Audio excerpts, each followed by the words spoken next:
నేనేమో పిల్లలకి హెల్దీ అని చెప్పి పల్లి అండ్ నువ్వుల చెక్క ఇంట్లో చేస్తే అది కాస్త మా మదర్కి కూడా ఇచ్చాను.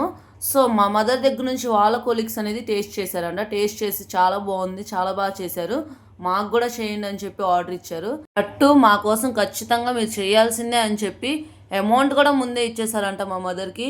ఇంకేం చేయాలో అర్థం కాక సరే చేస్తానన్నాను. అసలు ప్రాబ్లం ఏంటంటే ఆల్రెడీ నాకు ఉండే కేక్ ఆర్డర్స్ ఉంటాయి అండ్ ఇంట్లో పనులు ఉంటే పిల్లలతో ఇవే ఎక్కువ. మళ్ళీ ఇది కూడా నేను ఈ ఆర్డర్స్ తీసుకుంటే ఇంకా ఎక్కువ అయిపోతుందని చెప్పి అలా చాలా రోజులు డిలే చేశాను. 1 వీక్ తర్వాత నువ్వుల చిక్కీ చేశాను, అది వీడియో తీయలేదు. మళ్ళీ అది వాళ్ళ దగ్గర ఇంకొకరు టేస్ట్ చేసంట. మళ్ళీ ఇప్పుడు పల్లి చిక్కీ నువ్వుల చిక్కీ 2 కావాలని చెప్పి మళ్ళీ ఆర్డర్ ప్లేస్ చేశారు. వాళ్ళకి అంత బాగా నచ్చిందని చెప్పి వాళ్ళు రిక్వెస్ట్ చేసి మరి చేయమని చెప్తే కనుక మనం ఇంకా ఆగుతామా? ఇంకా నైట్కే స్టార్ట్ చేశాను.